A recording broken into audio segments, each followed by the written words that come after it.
Okay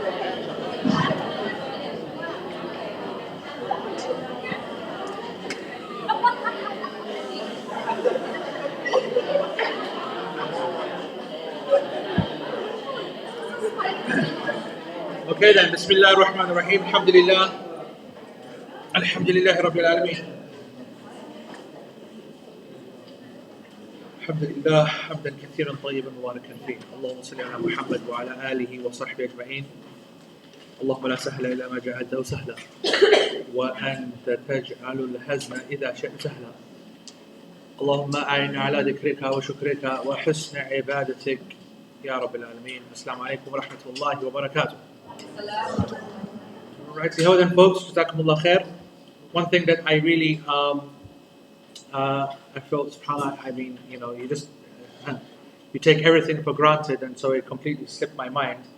And that is, of course, you guys know here, but online, the people should also know that we are here as guests of iMuslim, and this, I mean, obviously, we've known and we've had a good relationship with iMuslim for a while now, alhamdulillah, and it's something which I support personally, and I will continue to support with respect to funding and with respect to promoting, because it's great work that you guys do here, and I'm very proud to be associated with iMuslim, and also Shazli himself as an instructor and as a teacher is an excellent brother, someone I can vouch for personally, and of course he was one of our students at regularly at Al-Maghrib seminars and also at Summit as well.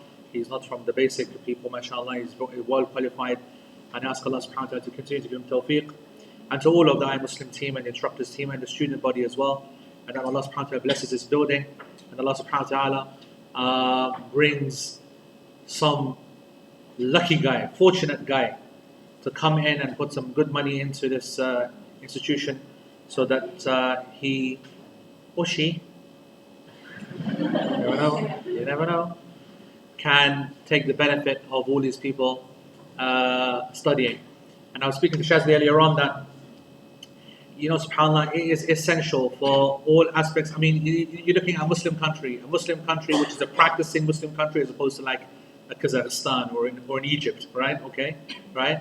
Where the government support proper people, independent thinking, practicing, no oppression. This is what we call a quality practicing country, which we're very, very proud of. At the same time, the Muslims recognize that there needs to be independent da'wah streams. I don't mean money streams, I mean da'wah streams. Independence, for me, is the single most important aspect of the da'wah, in my personal opinion. Independence, being able to speak your message freely, fearing no one except Allah subhanahu wa ta'ala, establishing yourself upon the truth, and calling the people to khair without any interests or without any ulterior motives. Allah subhanahu wa ta'ala, I found in my experience and my teacher's experience, who taught me this from the very, very early days.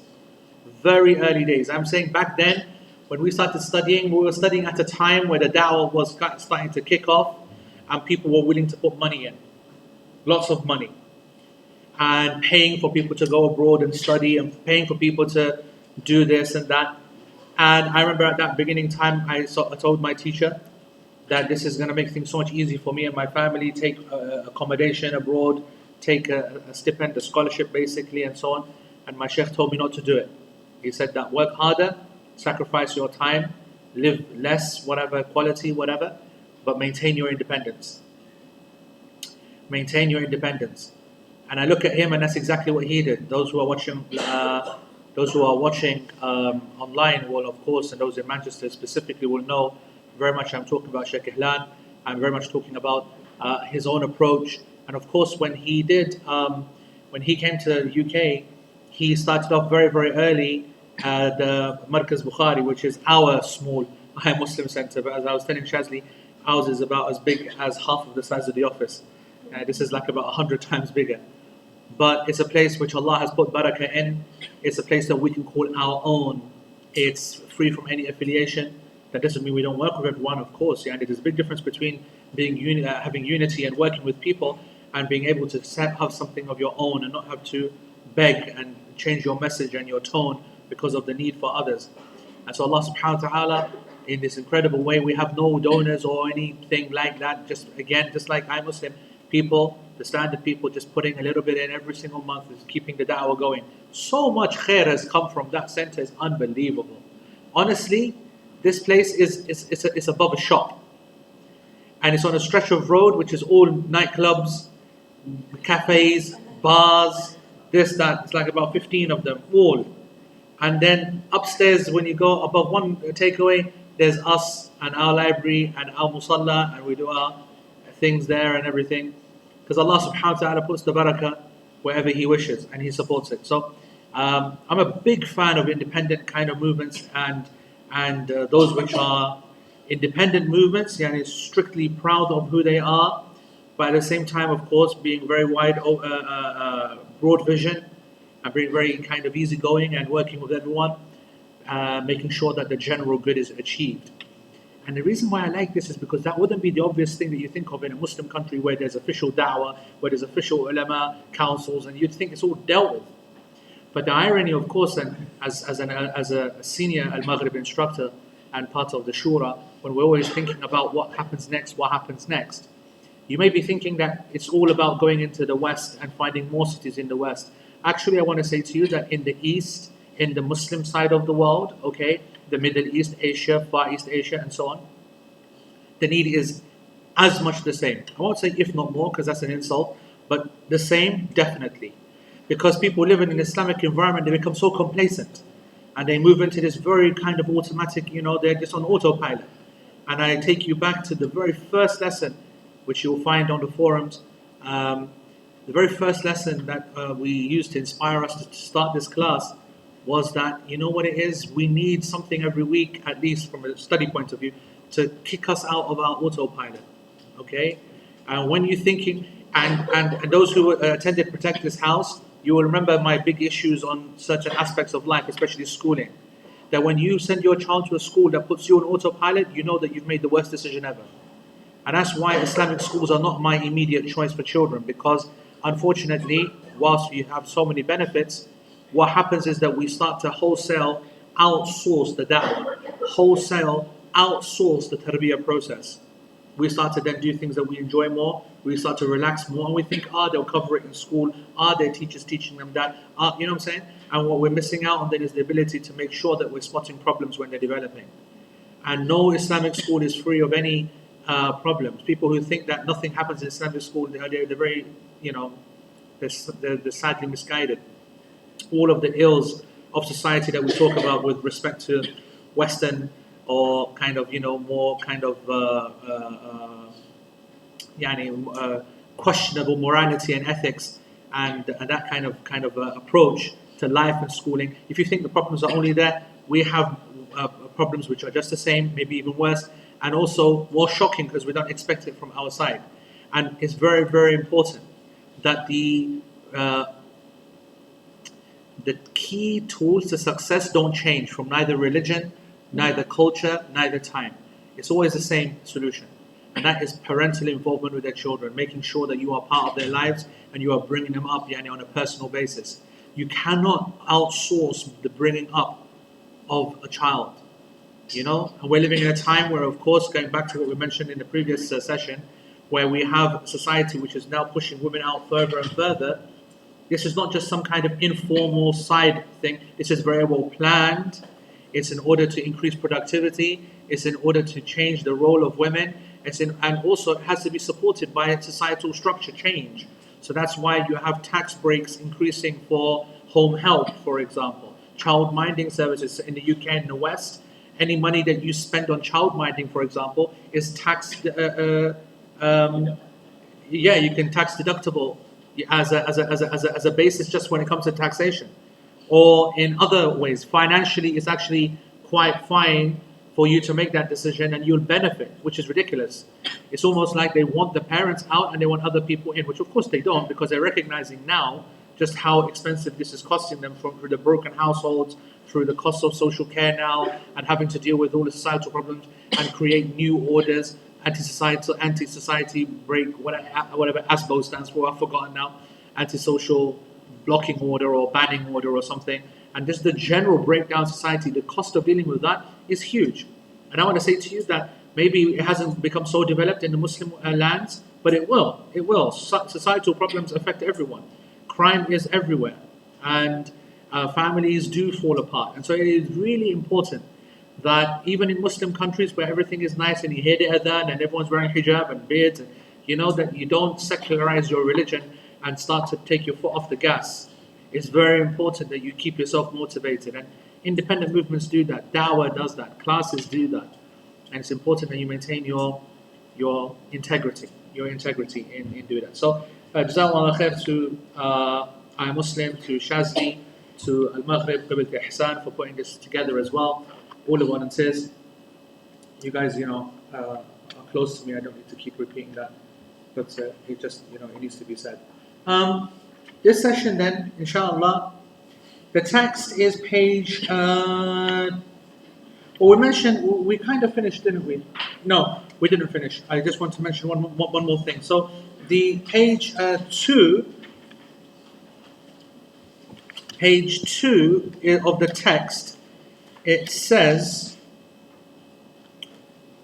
whatever it does, because for some bizarre reason, my page 2's gone missing.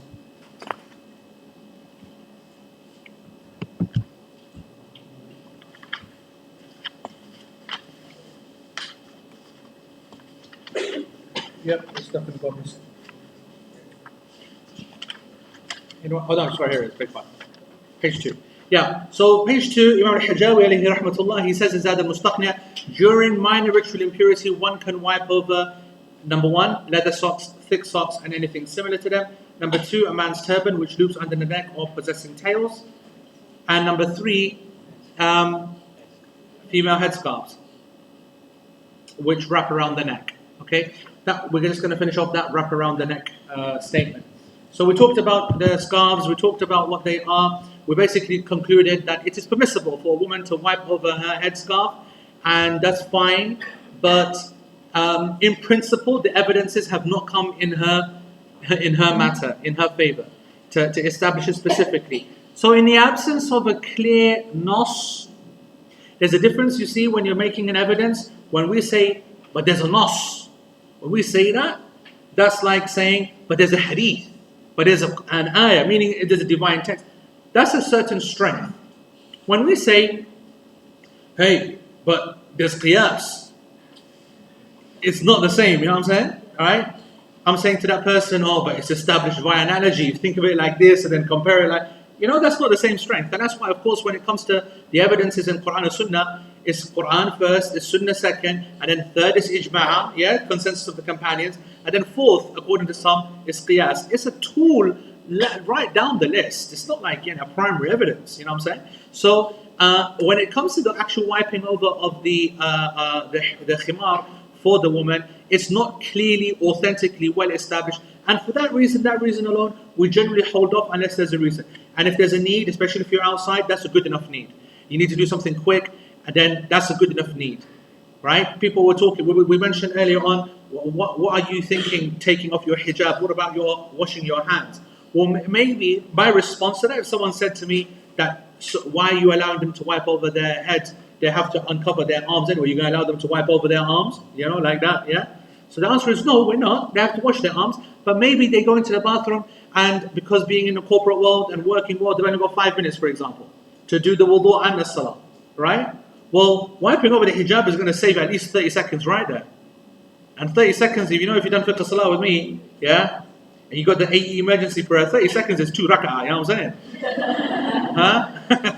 When push comes to shove and we need to knock it out, and 30 seconds is the whole game right there, you know what I'm saying?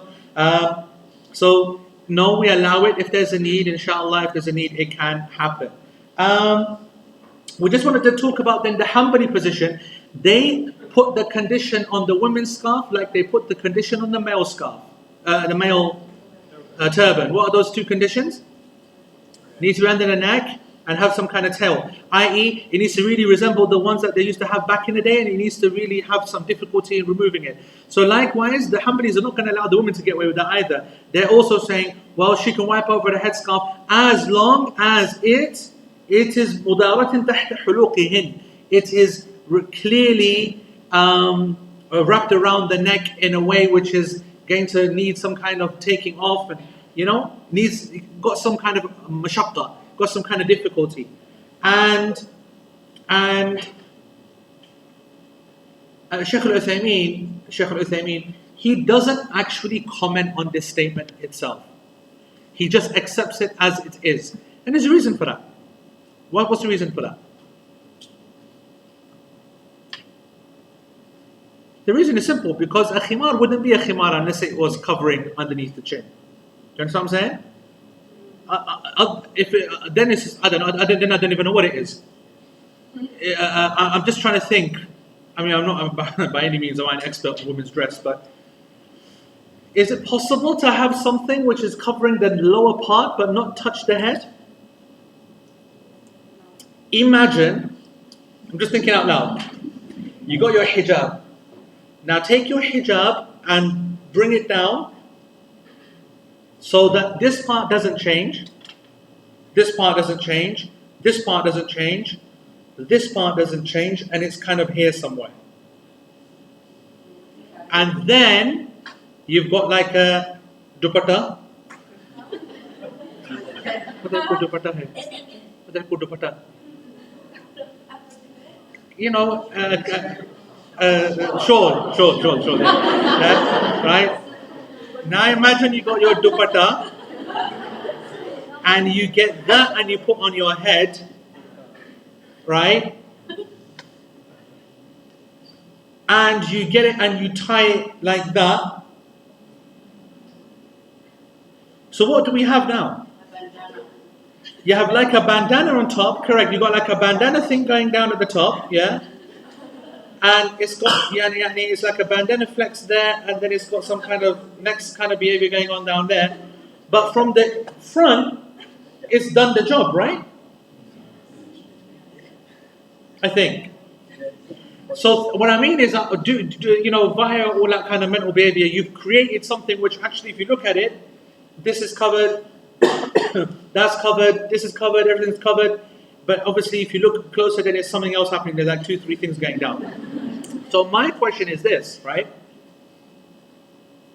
The rules of hijab might have been dealt with, meaning neck not showing, chin not, neck not throat, neck all that covered, everything else covered, hair's covered. So the hijab concept is covered. But did you wear a khimar? That's the question. Is a khimar when it's worn as a bandana and using another piece of cloth to cover the parts that a khimar normally would? That's the question I'm asking. My idea, my belief is that no, it's not. It's just a couple of cloths which you dealt with and you're fine to go out, that's fine. But that's not a khimar on your head. And for that reason, the reason I'm making this point is that we're saying, why didn't Shaykh Uthaymeen question this condition that it's got to come underneath the neck? I think because he cannot imagine a khimar not being underneath the neck. It's only because we're kind of freaked out we can. Because we've seen all that behavior. You know, they call it Spanish hijabs and all that kind of nonsense, right? You've seen that, right? They literally just kind of just like a hair thing. And the ears and the neck and whatever, which is, I want you to know, with my dearest love and respect to all the Spanish sisters, yeah? And to all of the other sisters who kind of bust those ones as well, yeah? That's not hijab. That's not hijab. It's a nice, I'm sure it's a nice thing for your hair, and that's great, yeah? But it's not a hijab, and it's not fulfilling the rules of a hijab, and it's not a khimar. So I want to say to you, the reason why Shaykh Uthaymeen doesn't mention anything here is because actually it's not possible to think about something which doesn't come and cover this area. Now, Shaykh Uthaymeen asks another question. He goes, all right, that's fine. So khimar is khimar, that's what it is. What about the rules on actually هل يشترط لها توقيت كتوقيت الخف? We mentioned this briefly last week, or the previous session before that, 2 sessions ago. When it comes to wiping over socks, it is essential to get the timing right to the second. Yeah? Literally, there's a specific start time, a specific end time, you got to put it on in a certain state, etc., etc. So question, what about for the turban and the khimar? You're wiping over a part which is also an obligatory part of the body to wipe over, so surely there should be some kind of time aspect. Shaykh Uthaymeen goes فيه خلاف. There's a difference of opinion in this issue. He goes المذهب أنه يشترط.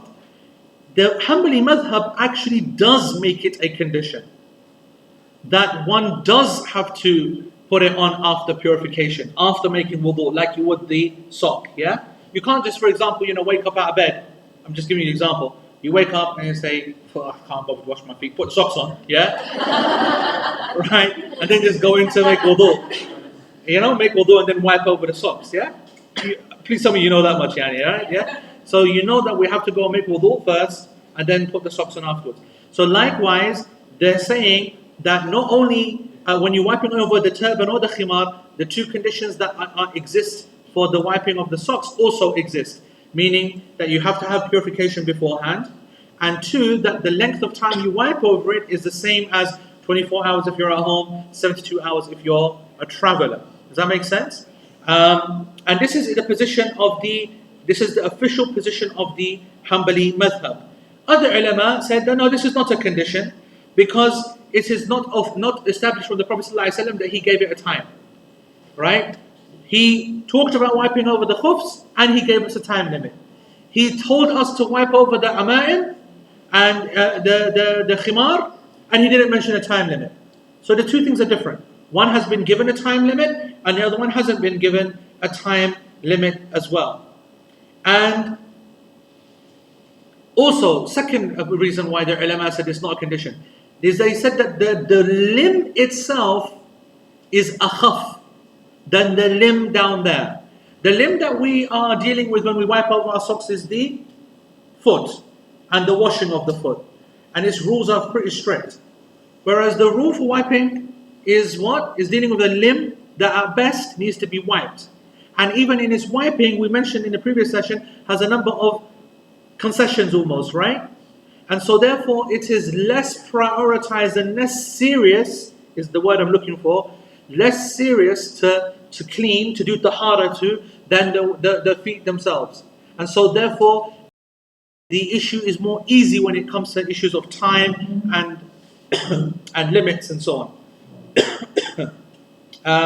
Basically, Shaykh Uthaymeen says we can't make a qiyas between the khuf and the turban. That's his point. Or the khuf and the khimar. Yes, they're wiped over, but that's the end of it. There's no further analogies to be made. So therefore, the position of Shaykh Uthaymeen, this is also the position of Imam Ash-Shawkani, which he narrates in the Nail al-Awtar, as he says here, and a number of the scholars. I know for a fact that one of those scholars was Ibn Hazm. I know for a fact that Ibn Hazm was one of them. Ash-Shawkani from the ulama as well. Certainly, my position and certainly the class position is that there is no length of time or time limit when it comes to wiping over the turban or the khimar, meaning that it could have gone on at any time. So actually, the example I gave of putting the socks on and going to the bathroom, yeah?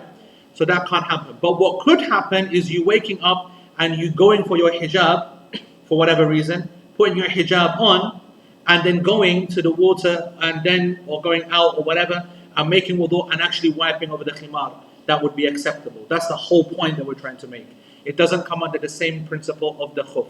And you don't need to then say, after 24 hours, I can't wipe. If there was some reason that's making you wipe, you can carry on doing it for the next week. It's not a problem. Do you understand the value of the point? So that's the class position.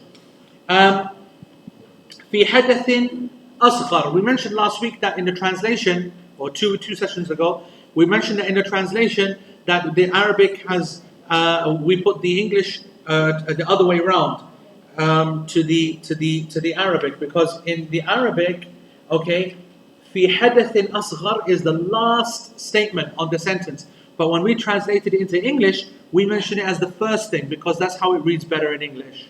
All right, we talked about that, all right? During minor ritual impurity. So what are we just saying? Everything that we've talked about so far is only referring to minor ritual impurity. Okay? Only minor ritual impurity. So what is what's the evidence for that? Okay? First of all, let's just define what minor ritual impurity is. We're talking ritual means spiritual impurity. We're not talking about dirt. Yes, there's two types of impurity: spiritual, ritual impurity. Small state, asghar and akbar. Asghar is when you go to sleep and stuff like that, go to the toilet. Akbar, it's after sexual relations. Is that clear? Those are the two different types. And the evidence, that all of the things that we just mentioned, the amama, the khimar, the khuf, the socks, and all of this are only wiped during minor ritual impurity. Because during a bath, it has to be removed, all of them. You can't have a bath and have any of these on and wipe in that area. What's the evidence for this? The hadith of Safwan ibn Assal, radiallahu ta'ala anhu, he said, أمرنا رسول الله صلى الله عليه وسلم إذا كنا صفرا ألا ننزع خفافنا 3 أيام ولياليهن إلا من جنابة ولكن من غائط وبول ونوم. And this hadith has been narrated by Imam Ahmad and Imam An-Nasa'i, and it is a hadith which has been authenticated by Imam Al-Tirmidhi and Ibn Khuzaymah and Ibn Hibban and Imam Al-Nawawi and Ibn Hajar. And those are under notes 3. The translation of this hadith is that Safwan ibn Assal, he said, radiallahu anh, the Messenger of Allah sallallahu alaihi wasallam commanded us that when we are on our travels, that we do not remove our leather socks for 3 days and 3 nights, except if we are in a state of janaba. Except if we are in a state of janaba, sexual impurity. So, i.e., this is still a hadith continuing. I.e., I don't even know how you translate this here, but i.e., a number 2, a number 1, and sleep. Okay? That's the polite way that I can thingy. Alright? The other way is to say either from defecation, i.e. after defecation, after urination, after sleeping. Alright? So this is what he's trying to say is that when we are on our journeys, we do not need to remove that which we'll wipe on. Okay? When we go to the number 2, when we go for a number 1, and when we go to sleep. We don't need to remove them. The only time that we do need to remove them is when we have janaba, i.e. we need to do a full body bath. Okay, folks? Yep. So, Shaykh Uthaymeen, he wants to make a summary here. He says, it's become clear now that when it comes to these 3 things which are wiped upon, leather socks, the turban, and the khimar, that there are lots of conditions, and these conditions fall into various categories. Conditions which all of them agree on, meaning they're the same for each category, and conditions which are specific to only one of those 3, and conditions which differ amongst all of them. And so he lists them now. He goes, condition number 1, that they are all only wiped in hadith al-asghar. What is that referring to? Condition number 1, that they all are wiped in al-hadath al-asghar. What's hadath al-asghar? Minor ritual impurity. So this condition applies to which of the 3 wiped items?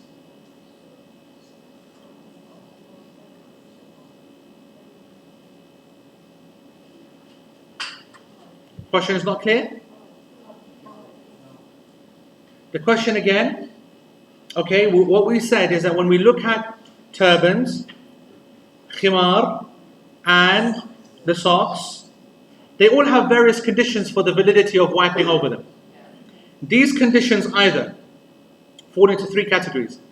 Either all of them apply to the 3 items, the condition is applicable in all 3, or that condition is only found in one of those items, or the condition differs amongst the 3 items. Okay, so let's work this out. The first example of a condition is that they are wiped on only during al-hadath al-asghar, during minor ritual impurity. Is this something which is specific to one? Is it something which differs between them all, or is it applies to all of them? Good. So it applies to all of them. Well done. The second is that whatever is worn أن يكون الملبوس طاهرا. That which is worn and wiped over, it needs to be pure, clean.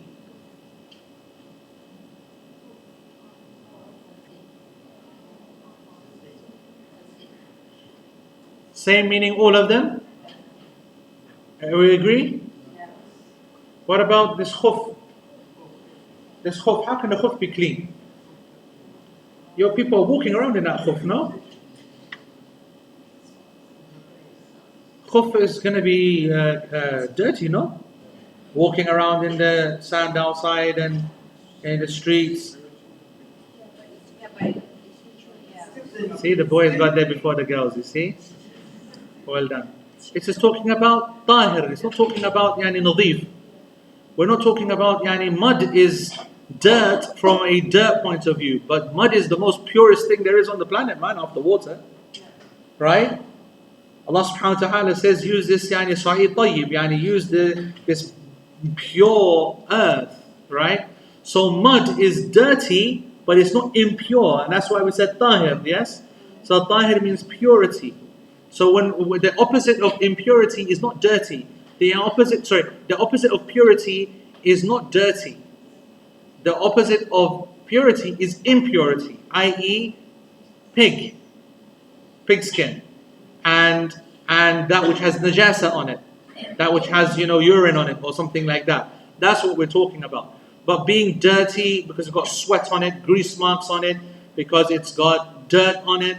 This is dirty, but it's not impure. Does that make sense, everybody? Yes. Very important that you keep that in mind. This is a key theme that we've been talking about for the last 2 years now of LP. That wudu, as I've always said, is not something which necessarily cleans you. A lot of people go in there with lots of water and soap and whatever. You need to remember that if you want to be clean, go and take a shower with shower gel. You know what I'm saying? Right? Ghusl and wudu are not two cleansing procedures. You use very small water. You saw the video, right? Right? You saw the amount of water I did it with. Right? By the way, can I have some love for that video? You know what I'm saying? That was a sick video, no? Yeah? Oh my days. And by the way, I honored you lot, man. I did that here, by the way. You know what I'm saying? I could have chosen any location on this planet to record that video, okay? Yet history was made. The first televised, live televised rendition of wudu with literally like this much water, right? That's how much water it was, huh? You remember that, huh? Their live did it in KL in, what's the name of that masjid? Huh? KLCC? The one next to the, yeah, next to the Twin Towers thingy, yeah? Petronas Towers. So, yeah, just want to say that. Right. The third condition, أن يكون مباحا, that the thing is permissible. What does that mean? What does that mean that the thing is permissible? Yours is not stolen, okay? Because obviously, we talked about that before. Is it a problem if something is stolen? Does it affect the actual purification or not? We put our opinion forward that actually it's valid to wipe on a stolen khuf.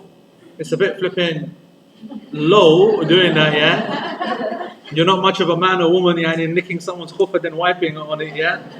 But is the wiping valid? Is it independent of the act itself? There's a khilaf amongst the scholars.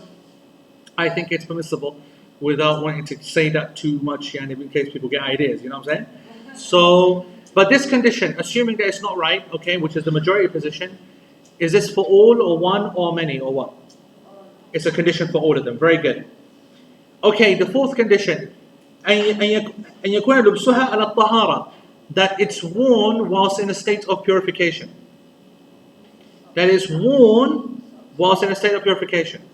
Socks only for the khimar and for the turban. No evidence for that. Good. Okay. And number 5, that the wiping only can last for a set period of time. Socks only. Very good. Okay. That's good. And of course, we talked about the differences in the And there are some differences of opinion. Okay, what about in terms of conditions that the people differed over with respect to them? Anyone can guess one? A condition that applies to some and doesn't apply to others?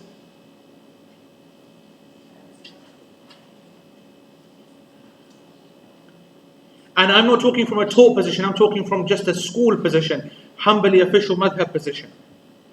Think outside the box. What do you think would be a condition on one of them which is not a condition on the others? Just think about the sock itself. It's an easy way of looking at it. Or think about the imama and think, yeah, that's got to be a condition for that. But is it a condition for that? Contact with the skin? Is that even a condition for any of them? That's actually not a bad point. I never thought of that before. You could maybe argue that having to be in contact with the skin would be a condition for the headscarf and the turban, because that would be the kind of thing that would be on. Whereas it could be argued that when it comes to wiping over a sock, and considering that we also allow wiping over a shoe, all right, that a shoe is not always going to be in full contact with the foot in all places. It could also be argued back that no, of course it is, and any small areas where it's not in full contact is something which is insignificant anyway. So that's why it's not been mentioned. But just think about the conditions of wiping over a khuf or wiping over one of these, and then you'll see straight away. What's the condition that applies to one or some and doesn't apply to the others? Okay, khuf is, but then we also allow it to be on socks. So that's not going to be the one. Okay, the answer is that as the madhahib have said, made very, very clear, is that the khuf must completely what? Cover the area of the washing. Agreed? Does that have to be the case for the imama? Can it even be? How can you have a turban which covers the entire part? And how would we then reconcile that with the fact that the Prophet ﷺ wiped of his head, which I showed last week in the pictures, you know that triangle shape on the photos? So that's not covering that part, and he wiped over that, and then he wiped over the rest of the turban, right? And we also know that turban is going to leave some space here and some space there, isn't it? So that's a condition which they differed over, for example. All right? Okay, some obvious ones. There's a condition for the imama, which is specific to it. What is that condition? Think laterally. Think obvious. Remember, the most simplest answer is the most correct answer most of the time. What's the condition for imama? Think of the text. It's so obvious that you're not saying it because it's so obvious. Correct. Well said. It's that obvious. The imama must be for males. It can't be a woman wearing an imama. Remember we talked about that last week? Or the 2 sessions ago, right? We said, what if a woman, she's at home, or she needs to go out, there's an emergency, and she puts her imama on for some reason. Yes? So what we said, if you remember what we said, if there was an emergency, a genuine emergency, she's afraid of something or harm or whatever, it's allowed for her to do that. Otherwise it would be haram for her to go out like that, right? But we allow her to put the imama on, but we would not allow her to have the concession of wiping it because she's not wearing it in a normal wiping kind of state. She's wearing it in an emergency state almost. Does that make sense? Yeah? And likewise the khimar is conditioned if it's upon a woman and not upon some dodgy kind of guy. You know what I'm saying? Okay? Right. So now let's move to the next page. Page 3. Alright? So the Arabic, as we mentioned last session, the English translation now again. During major impurity, one can also wipe over a splint that covers the minimum area necessary only until it is no longer needed. And then all of the above is, as we just mentioned right now, all of the above is upon the condition that they are worn after the completion of wudu. And we've already told you that we disagree with that point with respect to the turban and the khimar. I want to say that all the way up until now, everything could be wiped on only in a state of minor ritual impurity. Now we're in a new section. What if you are now fully impure, requiring a ghusl? Well, basically now the text is saying, sorry, you can't wipe. You're going to have to wash your hair, wash your feet, wash no khimars, no nothing. Okay? Shower caps, that's the same thing, right? Okay? Can't have any of that. Now you got to wash it full. But there is one exception, and that's the jabira. Now the jabira, okay, is a splint. What is a splint? You know what a splint is? A splint is basically a cast, right? So well, it's not a cast actually, but if you break your bone and you get the wood, that's called the splint. The wood is put against it, and then we wrap the wood around the plank or the whatever it is, and that keeps the thing straight. And that will allow the thinking of A-level biology now, the healing process. I like it. No, what is it? The callus, the soft parts of the broken hinge of the bone that they will then fuse together. Yeah, nice. Right. So yeah, they will. That's what a splint is. Obviously, nowadays no one uses a splint. We use plaster, right? So today, so previously we are talking that this ruling came down with respect to a splint. Today, that ruling is extended to plaster casts. Okay, in the plaster cast, you're not going to get to the water. You're not going to get to the limb. So how are you going to wash it? Okay, and I want you to understand that the whole chapter is referring to lack of access. At the same time, folks, really it's about harm as well. It's not just about lack of access, it's about causing harm to the healing process. And so this therefore means that we extend this to the issue of wounds as well. So if someone has a wound or some kind of rash, a very bad one, or something like that, then this comes under this ruling. But it has specific characteristics which we need to cover. There's different conditions for things which are covered and not covered. Let's cover that. Let's go through that now. Okay? So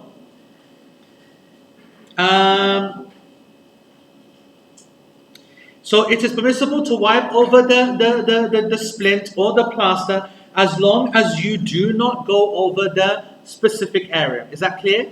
You must stay within the defined area. It's not permissible to use this concession for the entire arm if, for example, you only have a splint here on the wrist. Not only that, but you have to wash right up to the edge. Basically, whatever the doctor has specified as this is the area I don't want getting wet, then that is the only area that you are allowed to wipe. And the rest has to be washed. The rest has to be washed. Now, so what the Sheikh says is that if there is a plaster cast or a plaster or a bandage which is covering an area, the problem area, more than what is the problem area, you get what I'm saying? So we'll assume it's a bandage, and in an extreme case we'll assume it's a plaster which is coming all the way up to here, but the broken part is only this part here. What happens then? So Shaykh Uthaymeen, he says that what you do is you take off whatever is extra, okay, and you wash that area. But if taking it off will cause a harm, okay, if taking it off will cause a harm, or it's not possible because it's plaster, you can't just, it's plaster, it's set, then some of the ulama, they said that what happens is you do the wiping on the cast, the splint, and for the rest of the limb you have to make tayammum. This is a very popular position in the madhahib. Now just wait. It's a very famous and very well known one. The idea basically is that you will make wudu for every part that you can make wudu. You will wipe for the places that you're allowed to wipe. And those areas which you are not allowed to, because the pain is not there or the problem is not there, you have to replace it with something else. And you're replacing it with tayammum. And this is the position of a number of the scholars, and that has been narrated in Al-Insaf. As for Shaykh Uthaymeen's opinion, and this is our talk position and our class position, وَالرَّاجِحُ, that the authentic and the correct position is that tayammum is not something which is introduced. لأنه لما كان يتضرر, he goes that the second that the extended area could not be removed because of the difficulty or the harm to the second that was established, it takes the ruling of the damaged area. So therefore the entire limb is wiped. Do you understand? So in my example here, if I had a bandage, if I had a massive cut here, massive cut there, my bandage starts from here for some reason. Maybe he says I can't put pressure on it, I've got to put pressure here, and then loose here, and then pressure, I don't know, yeah? And if I take it off here, I'm going to cause some kind of problem, I'm allowed to wipe on the whole lot. There is no tayammum. Does that make sense, everybody? And the reason there's no tayammum is because there's no evidence to suggest that tayammum needs to be the replacement for the unhurt area.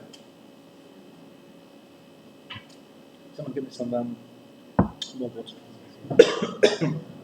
Is that, was it me? Meh? What did we just eat? Mo? Me? Me. It's killed me. Cousin's killed me. For everyone watching live, they just fed me samia. They fed me spicy samia. It was hot, man. It was hot. Of course it was, man. You lot eat fire. That's different. You lot all Komodo dragons or whatever.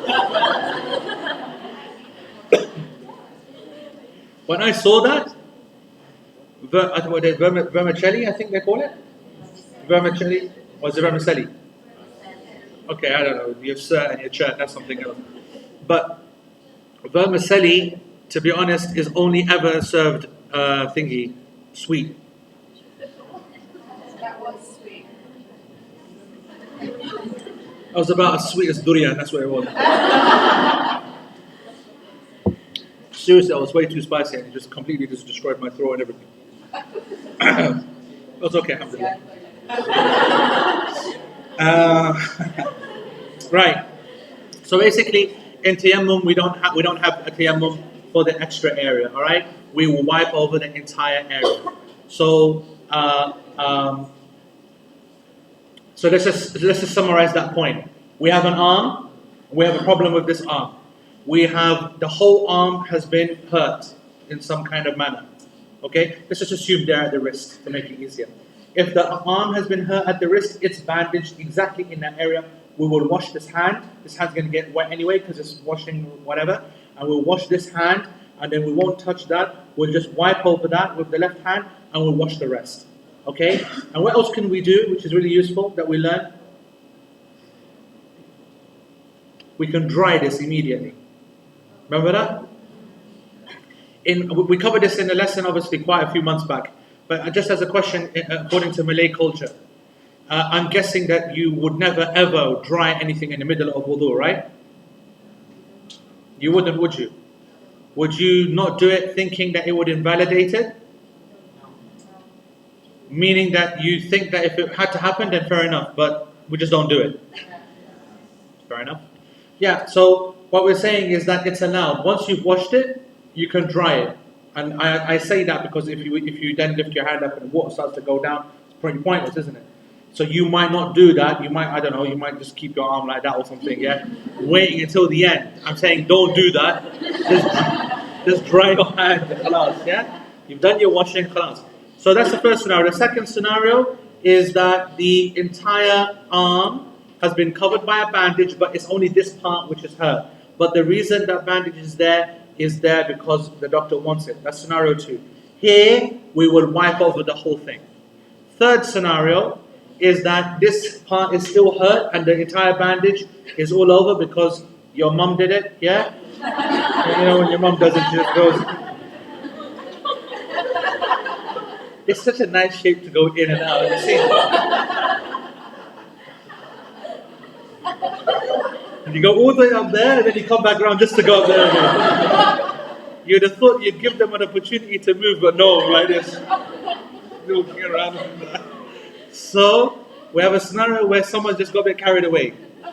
Here we have to remove the bandage, because there's no matlab, there's no ma'ana, no meaning behind it other than your mum's nonsense, yeah?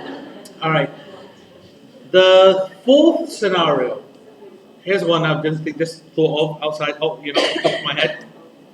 Your entire arm is gone. Okay? So what happens here then? So the whole arm is done. As in, all hurt, all bandaged. So what happens with this now? What happens? How are we going to make wudu? Okay, what about the rest of wudu? Running water? Excellent. Well done. That's exactly what would happen. You would literally just put your hand in, you would just get that hand, do this, yeah? You'd wipe and clean with the left hand, yeah? You'd wipe with one hand. That's be allowed. Do you understand? Feet just... yeah? If you wanted to get down there, whatever, and he doesn't, and you won't have a heart attack going down, then that's something which is allowed as well. Okay? Alright, good. So,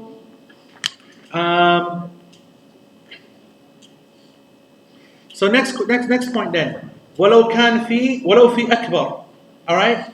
So it's just making it very, very clear that that you can wipe over the splint even even when you need to do a full ghusl.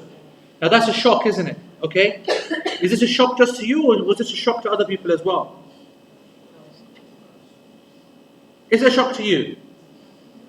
Is it a shock to you that you do not have to remove your plaster or your bandage when having a full bath from janaba? Is it a shock to you? Okay. Was it a shock to anyone special before you?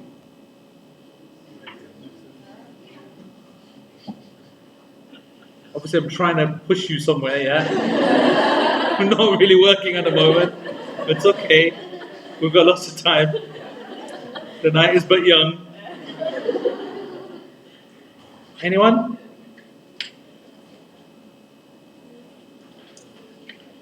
Of course it was a shock. Like a plaster, like just a normal kind of plaster? Well, kinda. There was, of course, this was a shock to one of the companions, of course. And this is a very famous incident. And they call it the hadith of al-Shajja or Sahib al-Shajja. This is the famous hadith which you've all heard, and I say it's popular hadith because it's got a shocking story, a shocking ending, and probably even more shocking reality that the hadith is not as authentic as people made it or thought to be. The hadith in its, basically some companions went out on a military expedition, and one of them, he was hurt, okay, meaning that he had a wound of some sort, a significant one, which was covered in a way, and it had to be made sure that it didn't get wet. So when he woke up one morning outside, he had a wet dream. And so it was obligatory upon him to do ghusl. So he said the water is freezing cold, okay, freezing cold, and it's going to cause harm for me. And I can't think about that. And so he made tayammum. He made tayammum because he literally feared that he would die if he had done the ghusl. And he went to one of the companions there, and he said to him, is this sufficient for me, what I did? I made tayammum. Is that okay? And he said to him, how can tayammum be okay after you need to make ghusl? Go and take a full bath. Okay? And of course he did, and he died. Okay? He died as a result. Now, first of all, I wanted to stop right there and say, in terms of references, this hadith has been narrated, and it's there, page 244, footnote 1. Hadith has been narrated by Imam Abu Dawood, and Imam Adar al-Qutni as well, and narrated by Imam al-Bayhaqi as well. And Ibn Sakan said the hadith is authentic, and Ibn al-Mulaqqin said that its men are trustworthy, rijaluhum thiqat. And Abu Bakr ibn Abi Dawood, he said that this hadith has not been narrated as people narrated, i.e. on the authority of Ata and Jabir and Zubair ibn Khurayd. And this hadith has not been reported that way, and it is not a strong chain. And Imam al-Bayhaqi said more than that. He said not just a chain, he goes, the hadith is not strong, which is even bigger statement. And Abdul Haq al-Ishbili, he said this hadith has never been narrated in a strong, definite manner. And Imam al-Nawawi also made this hadith weak. Imam al-Nawawi considered this hadith to be weak. And Imam ibn Hajar al-Asqalani, he said that this hadith has been narrated by Imam Abu Dawood with a weak chain, and there is a difference of opinion considering its narrators. And there are a number of, you can see that on Mumtah 244, references there for all of the quotes that I just mentioned. Shaykh al-Albani considered this hadith to be sahih right up to where I just stopped. Right up to where I just stopped. And there's been a difference of opinion. In summary, I want to say to you that the story itself is not the weakest in the world, and the statements that come after do have quite a lot of weakness in it. Is it the weakest hadith in the world? No. Is there some basis for it? Yes. Does Shaykh Uthaymeen consider there to be enough there for him to use as a statement now? Yes. Okay? And I think the majority of the fuqaha use this hadith as some kind of evidence to ensure that it is permissible to wipe over one's area, whatever, or to not have to have a ghusl if there's a need, basically. Alright? They use this hadith as an evidence. Because what happened next is very shocking. The Prophet ﷺ, when he heard about this from someone else, he said, may Allah kill them. قَتَلَهُمُ اللَّهِ. They killed him, may Allah kill them. فَإِنَّ السُّؤَالِ that indeed, and this is a narration which has this addition, each statement that is said more and more and more has more and more doubt over it. Just so that you know. But one of the most famous statements, of course, this statement I just said is probably the most famous statement. قَتَلُوا قَتَلَهُمُ اللَّهِ. They killed him, may Allah kill them. This has difference of opinion. The next statement which he said indeed the cure for ignorance is the question. And if you don't know, just ask. Okay? Don't go and just give the fatwa like this companion did. He didn't know, and he just said to him, no, you can't do it. He should have checked with someone senior if he doesn't know. Right?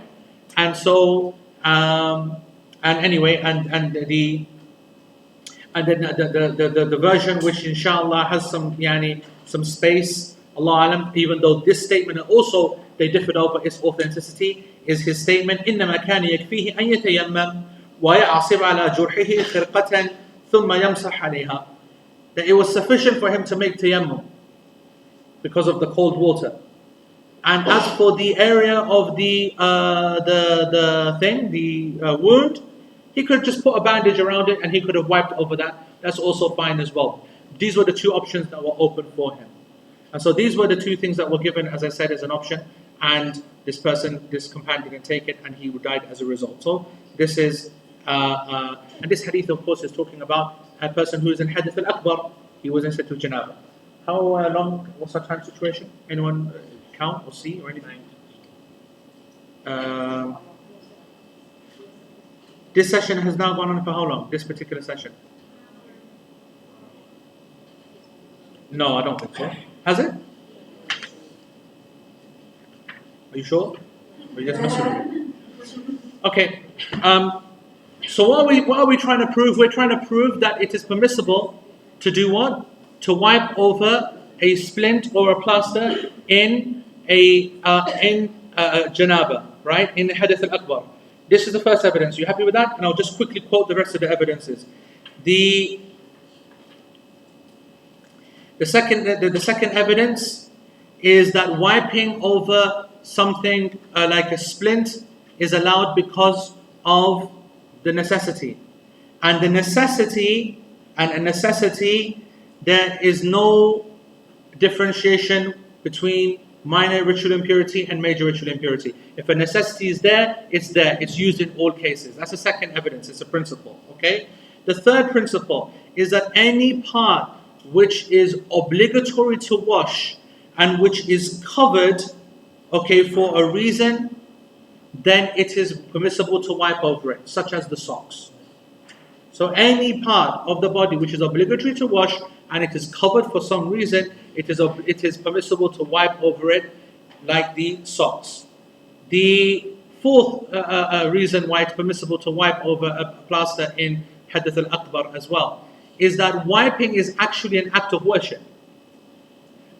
Wiping is not some kind of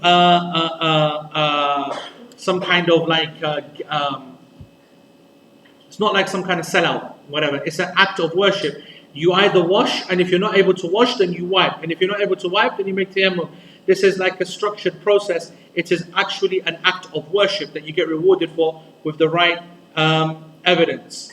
The fifth position, the fifth reason why one should do that, wipe over, is is wiping is better than doing tayammum.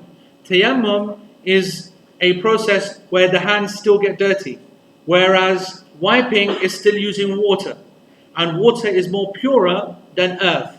So if you do have a splint, you should the body or a plaster, and you should wipe over the actual area that one needs. Okay, there are some of the ulama that said it is not permissible to wipe over the jabira. They said it's not permissible, and what happens in that case? What happens in that case? Those people who said it's not permissible to wipe over a jabira, they said that because there's no evidence to show it, there's no text from the Prophet. So what do? They said every hadith is weak, which is a strong argument. Every hadith which talks about the wiping over a splint or a plaster is weak. So how are you going to? They say he's not allowed to wipe. So what do they say then? No. Making tayammum. Okay, that's what they say. You make tayammum. Okay, you make tayammum. And that is their position. And there is another position as well.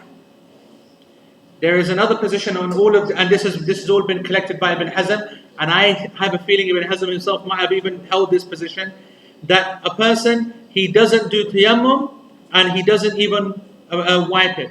Nothing happens to that area. So the rest of the body is washed and that area is untouched. Shaykh Uthaymeen says this is the weakest of all the statements. This is the weakest of all the statements. You can't just leave the area and just ignore it. Either you make tayammum at least as a result of replacing it, and that's weak, he doesn't like that.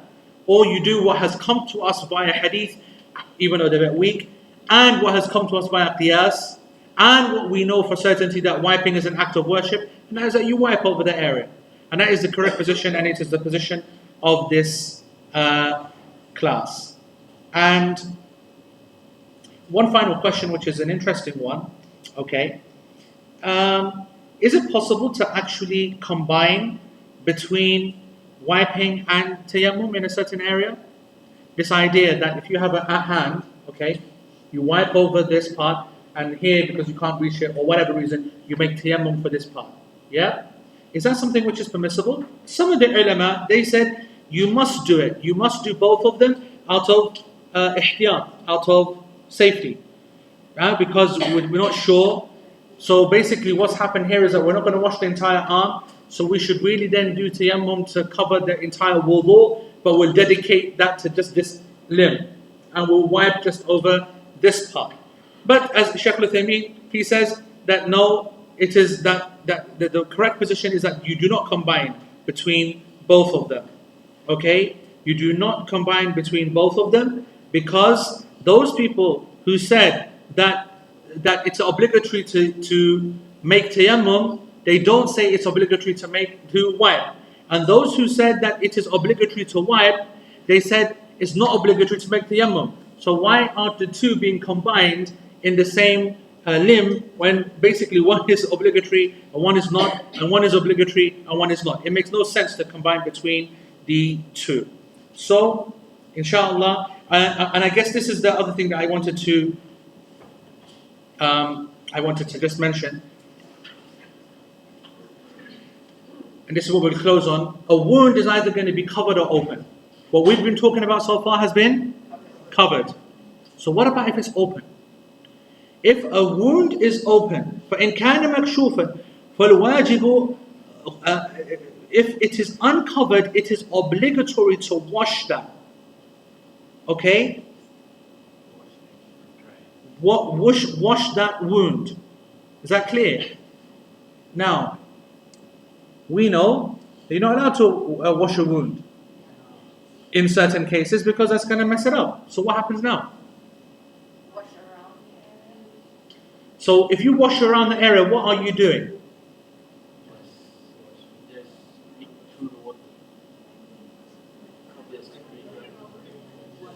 It's all nice and easy when we think about it being covered, right?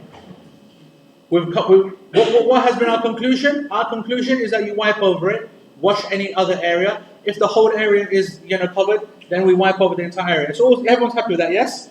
So now let's ask the real question. You've got a major kickoff kind of, burn or a cut. You can't put any water near it. What do? The reason wrapping it is because you've been told not wrap it.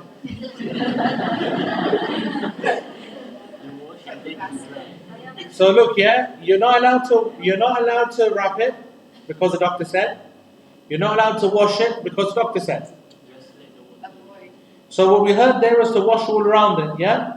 What did we just say about that a minute ago? In another scenario.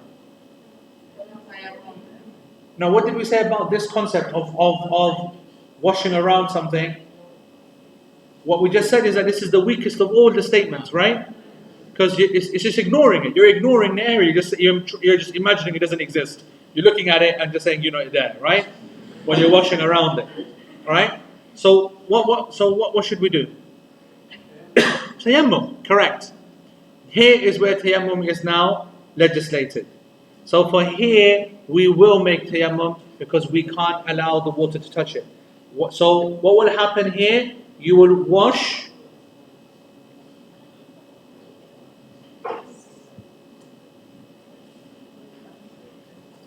And Shaykh Uthaymeen says, okay, وَإِنْ كَانَ مَسْطُورًا بِمَا يَسُوغ سِتْرُهُ بِهِ فَلَيْسَ فِيهِ إِلَّا الْمَسْحُ فَقَطْ.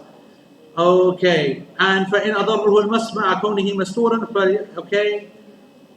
كما لو كان مكشوفا هذا ما ذكر الفقهاء رحمه الله في هذه المسألة. Basically, we can conclude that if there is a area, okay, which has been hurt and is covered, all you need to do in that entire area is wipe and nothing else. If that area is uncovered and it can't have water to go on there, then we make tayammum. And if there is some easy space above and beyond which can be washed, then that can be washed as well. But the tayammum is done badlan, as a badal, for washing in that specific area. The only reason that is happening is why? I want to hear a specific statement. The only reason we are making tayammum on this limb is because... No, you'll be gone. Because we can't wipe it. Remember that when it comes to the tartib, what is the tartib? What is the order? Washing, wiping, tayammum. Alright? So as long as you remember that in your mind and apply it to everything, you'll always be safe. So you only basically use tayammum when you're unable to do the wiping, and if it's open, then that's what it is. Alright? So that's what we're going to do for today, for today's session. And now we'll take some questions, inshallah. Yeah. At the back first, yeah. Huh? Same thing. Oh, what's it? Tayammum aggravates it? Oh, right. Let me just make it clear. Sorry. I mean, obviously we've got tayammum coming later, right? And it has its own rules and so on. But I just want to make it clear that the top position of this class will be, according to the Quran and Sunnah and the position of the majority of the ulama, is that tayammum is only a hands and face. If you're thinking two potential things, one, that you will wipe the area with dust, or you will do this at least, okay, then that is the position of some of the fuqaha. There's no evidence for that. Okay, there's no evidence for that, and we're going to discuss that in detail. It goes back down to what does hand mean. It's interesting, right? Remember, so far for wudu, Allah subhanahu wa ta'ala says, wash your, and what's a hand? These. What do we wash? What do we wash? Do we wash our hands? What do we wash? Does it say that in the ayah? No, right? But it describes it, doesn't it? It says إِلَى الْمَرَافِقِ, until the elbows. Okay? Yet Allah calls it a hand. Yet we have a name for this area as well, but it's not been used. So for wudu, we took the meaning of the word hand and extended it to its maximum. So now we are going to do something the opposite. When it comes to tayammum, we're going to take the meaning of the word hand and we're going to restrict it to hand only. The other ulama are going to say, whoa.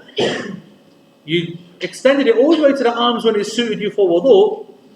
But now when it comes to tayammum, you're saying, no, only the hands.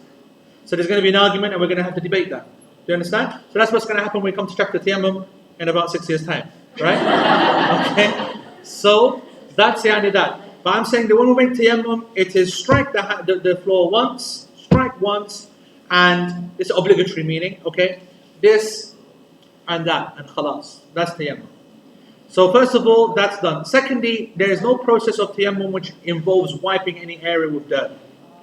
Or if you're thinking like, for example, I've got cut on my foot, and then you kind of wipe it with dirt or something, that's not tayammum. Just in case, because you never know. I'm just saying, yeah? So that's what I mean by tayammum. Now, I thought you were going to ask I thought you were asking a more difficult question, which is that you're allergic even touching the dust. And that's a whole different category. I would respond to that actually what you're allergic to needs to be specified. Are you allergic to mud or clay or dirt? Or are you allergic to dust? Because if you are allergic to what we would normally use outside tapping the floor, right, then you could then literally tap a concrete wall and use pure dust. Or a brick, for example, or a brick floor. And if that didn't work, then you could use a wall which has even got plaster, which creates some kind of residue. And if that failed, then even this, for example, after a day or two, it will have dust on it. Any surface that produces, is that not good to say, yeah?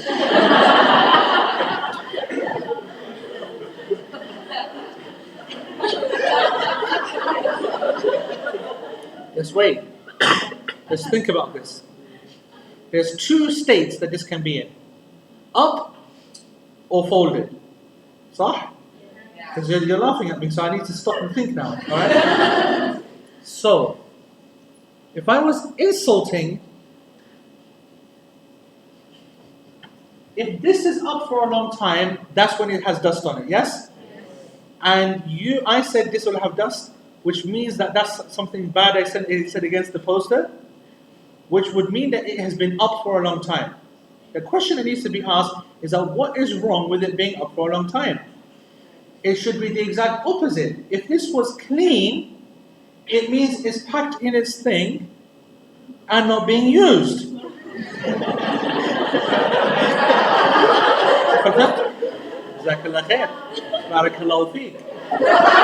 So actually, me saying this has got dust on it is a sign of honor and respect. هذا الفقه. شوف الفقه? Yeah? Alright. Vegan. Just as long as we cleared that up, you know what I'm saying? I have reputation, you know what I'm saying? I'm the fiqh teacher here, you know what I'm saying? Yes. No? Yes. What if the patient has very bad burns on hands and feet? Good. So now that's a much more kind of, a scenario where actually nothing can be touched. If nothing can be touched, then لا يكلف الله نفسا إلا وسعها. A person will come and then do it for them, okay? And will be a deputizer for them. If a person can't touch anything of any sort, then the obligation has been lifted from them. Just the intention is done for them, okay? Just they make their own intention, all right? If someone is around with them at the time and can wash parts of the body which are not burnt, then this is even better. But we give the answer based upon no one else being around. So if a person couldn't touch anything at all, they can't touch water, can't touch any surface, then Allah has lifted the obligation from them.